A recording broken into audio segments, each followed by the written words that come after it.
2 Timóteo, capítulo 4.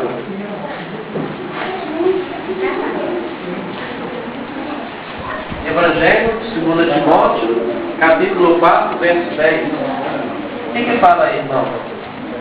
Como a gente está um mundo bom aqui, dá para a gente repartir esse pão em versículos, né? Hoje a gente vai estudar um pouquinho a Bíblia. 2 Timóteo, capítulo 4, verso 10. O que nos diz? Acharam, irmão? Por que o que está escrito? Isso. Então termina aí, gente. Por quê? Porque Deus me desamparou, amando o presente século, que foi para Tessalônica, Crescente para Galácia, Tito para Dalmácia. Isso. Então diz aí, porque Deus, sendo amado o presente século, me abandonou e se foi para Tessalônica. Crescente foi para Galácia e Tito para Dalmácia. Então veja bem, aqui vem falando a respeito desse personagem chamado Demas, né? Ele era companheiro de quem? De Paulo, e seus cruzados evangelistas, por assim dizer. E Demas, ele teve o quê? Um prazer maior pelo quê? Pelo presente século, né? Amou mais o século. E por amar mais o século ali, ele separou de quem? De Paulo, né? Como se diz assim, não, agora eu estou caminhando com ele, eu prefiro viver esse amado século do que viver na companhia de Paulo. Irmãos, quando a gente leva para o sentido espiritual, há dois lados aí. Paulo representando quem? O povo de Deus, representando Deus, que nem Moisés no Antigo Testamento. E Demas representando quem? Os cristãos, em sua luta que em sua jornada espiritual, né? E na sua luta que rumo à Canaã celestial, né? Demas, ele sofria, e Paulo também sofria, de um principal ponto ali, que era o que? O ambiente que eles viviam, né? Por mais que Paulo estivesse pregando em várias cidades, mas a influência externa era o que determinava o estilo de vida daquelas pessoas, né? Paulo, ele teve um testemunho muito forte com Cristo, né? Ele precisou cair do cavalo ali para poder ver Jesus, né? Muitas vezes as pessoas caem do cavalo e não voltam mais. Lembram lá daquele ator que fazia o super-homem, né? O Christopher Reeve? Já morreu. Mas ele caiu do cavalo e nunca mais voltou. Muitas vezes cristãos tomam dos cavalos, principalmente dentro, e nunca mais do que voltam a andar. Mas corajoso é aquele que volta a andar, como Paulo, que levantou ali, mesmo com aquele problema da missão, né? Propositalmente dizendo, ele continuou o quê? Andando, né? Com auxílio de outras pessoas. Mas Demas não, irmãos. Demas, literalmente, como se diz assim, teve uma paixão mais pelo presente século, e aquilo influenciou tanto ele, que ele quis largar o quê? Os caminhos de Deus, né? O mundo que hoje, que a gente vive, ele influencia o estilo de vida do cristão. Por exemplo, se um jovem, ele foi preso, né, por uso, né, de entorpecentes, narcóticos, e aí foi encarcerado numa penitenciária, né, luta ladeira. Se ele está ali naquele ambiente, com uns 20, 30 anos, que ele perde, né, devido às circunstâncias, ele vai crescer num ambiente que não é um ambiente que propício para a sua criação, né? E aquilo vai influenciar o seu estilo de vida, né? Esses dias atrás, estava conversando com uma jovem, né, colega de trabalho, e a gente mexe muito nessa área da ciência, né? E a área da ciência é a área onde o povo não acredita em Deus de jeito nenhum, né?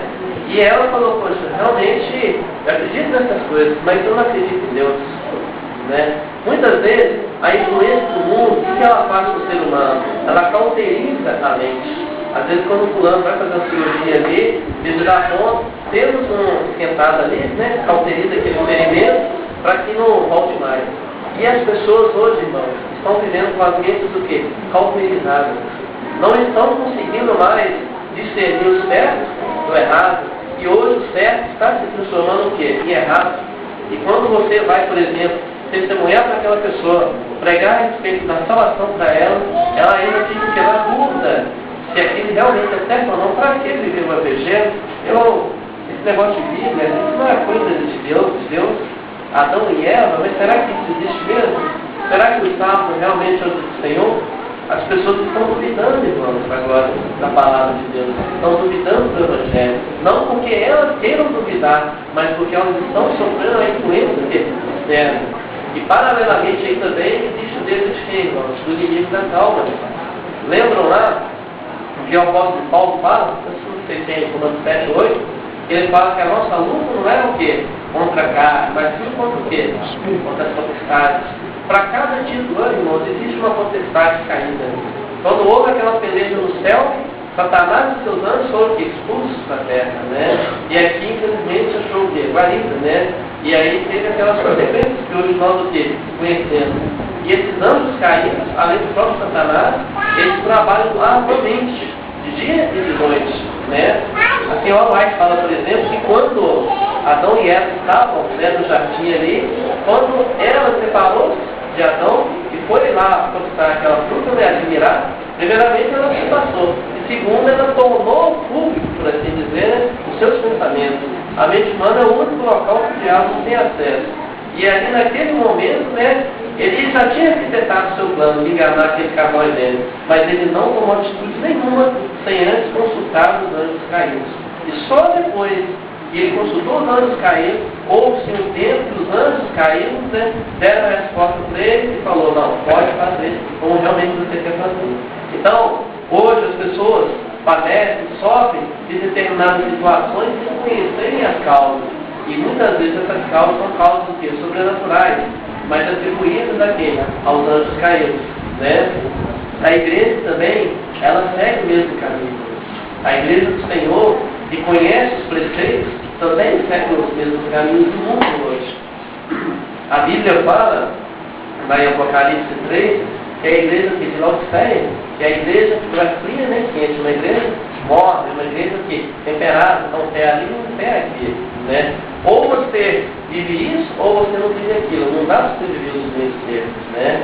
Você já viu, por exemplo, uma pessoa torcer para o Atlético e o Cruzeiro ao mesmo tempo? É muito difícil, né? Então, no mundo hoje, o cristão também, ele tem que seguir aquilo que a Bíblia orienta para ele, né? Por mais que ele viva no mundo pecaminoso, por mais que ele viva as condições que o mundo hoje oferece para ele ainda assim tem que colocar o que? Os preceitos de Deus em primeiro lugar. Lá em Gênesis, capítulo 1 e capítulo 2, a gente vê que tudo que Deus criou era o que no final? Nós lemos? Era muito bom. Será que quando Deus falou que era muito bom, Deus estava falando assim no sentido de bajulação mesmo, ou Deus estava tendo prazer em criar aquilo? Deus estava tendo o quê? Prazer. Ele viu que era prazeroso. E realmente Adão e Eva ali desfrutavam de tudo e de bom, né? Era tudo e o melhor, né? Porque naquele ambiente, que era o Éden, havia o quê? Havia paz, havia alegria, havia felicidade, havia sabedoria de espírito, irmãos, que hoje está em falta. Havia entendimento, né? Hoje se vê um posto de estudos, né? A gente vê no mundo. Eu queria que os irmãos abrissem lá Isaías, capítulo 24. Isaías, capítulo 24.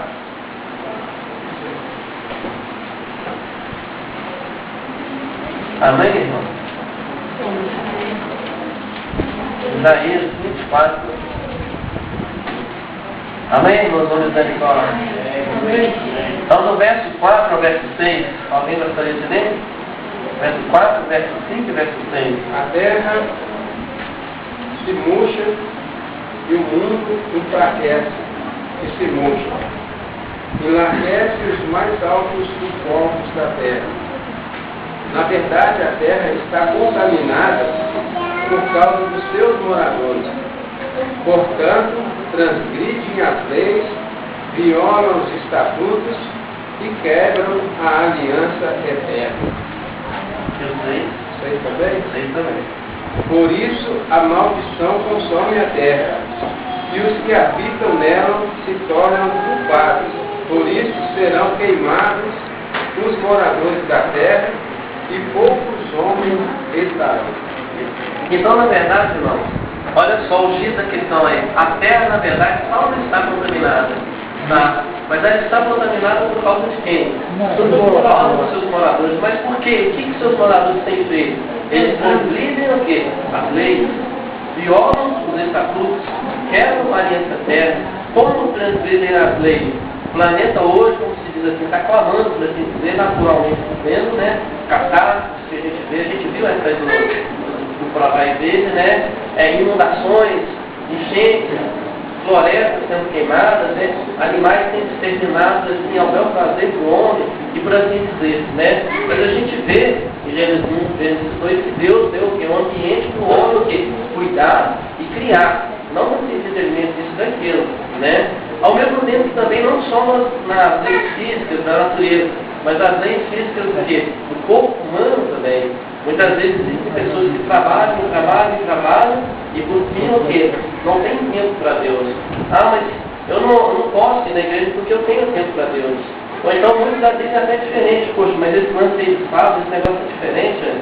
Eu vou deixar minha família correr de fome para deixar para ir numa igreja no dia de sábado, né? É assim que eles usam muitas vezes, né? Mas a Bíblia fala que o quê? Nunca viu um justo desamparado e o homem o quê? Sua descendente não ligaram o pau. Mas muitos falam nesse dia, né? Nesse sentido. Certa vez, uma senhora, né? Teve aquelas inundações lá em Camboriú, ou seja, em Santa Catarina, destruiu tudo. E aquela mulher estava passando por necessidades materiais e alimentícias. Aí ela estava ouvindo, né, na rádio, ligou lá na Rádio Maranata, né, que é a Rádio Pegueira Estudantil, pedindo doações. Aí uma pessoa ouviu o pedido do narrador na rádio, né, o pedido que ela tinha feito, do narrador retribuiu o pedido, e então o cara ligou lá para a rádio e falou, ó, sou dono do supermercado e vou entregar isso para ela. E o cara da rádio falou, não, tudo bem, vai lá e entrega então. Aí o cara que era o proprietário do supermercado falou, você faz o seguinte, quando aquela mulher chegar lá para entregar, se porventura ela perguntar quem mandou entregar essas cestas básicas, essas roupas, vai falar com o diabo. Não para você, irmão, não falar com o diabo. Né? E os caras ficaram sem entender. Então eles foram e levaram a cesta básica, as roupas e tais. Quando chegaram lá, bateram na porta, a mulher recebeu, eles já tinham tido um contato antes, e ali recebeu muito bem aquelas pessoas, entregou, e os dois homens, que eram os dois ajudantes do supermercado, ficaram na dúvida. Será que essa mulher não vai perguntar quem que é que entregou isso? Né? E no final, ao eles irem embora, né, os rapazes perguntam, poxa, mas você está sendo agraciado, né, com tantas coisas boas, em vista das outras famílias que não estão vendo, você não vai querer nem saber quem foi. Aí ela foi e respondeu, não precisa, porque quando Deus manda, até o diabo obedece. Legal, né? Até o diabo obedece. Então, assim, Deus está no controle de tudo, né? Todas as coisas, o quê? São supridas do quê? Por Deus. Mas o nosso corpo, ele precisa ter o quê? O devido cuidado, porque também é o templo do Espírito Santo, né? Nesse sentido. Ao mesmo tempo que também só existe um local que o diabo não tem acesso. E esse local é o quê? A mente humana, né? A mente humana ela é capaz de analisar tantas informações que aí o ser humano é impressionante, né? No sábado passado, lá no CAP, teve o congresso universitário, e aí teve aquele jornalista, Michelson Borges. Ele mostrou um fato curioso lá. Eu não sei se os irmãos já viram um cérebro humano, né? Na foto, ele é cheio daqueles violinos, tipo miolho, né?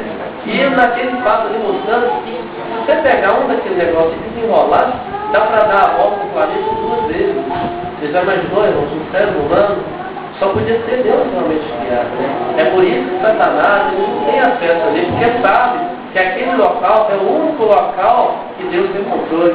E a senhora White, ela fala no livro, acho que é Testemunhos para Ministros, página 285, que os nervos cerebrais eram, como se diz assim, o meio pelo qual os céus se comunicam com o homem. Mas muitas vezes por isso que quando a pessoa está sob efeito de alguma bebida alcoólica, alguma droga, ela não consegue discernir isso e aquilo. Então a cabeça humana, irmão, os nervos cerebrais, é o meio pelo qual Deus lá do céu, né, descer do céu, como diria Paulo, se comunica com quem? Com nós. Através das orações, às vezes através de sonhos, através de visões. E muitas vezes quando a mente está utilizada, né, em coisas seculares, fica difícil ouvir o quê? A voz de Deus. Você pode fazer um culto às 3 horas da manhã, e você pode fazer um culto às 3 horas da tarde. Faça essa experiência. Será que vai ser a mesma coisa? Eu acredito que não, né? Enfim, o ambiente, irmãos, que o ser humano vive, ele influencia a maneira de viver. Então, hoje em dia,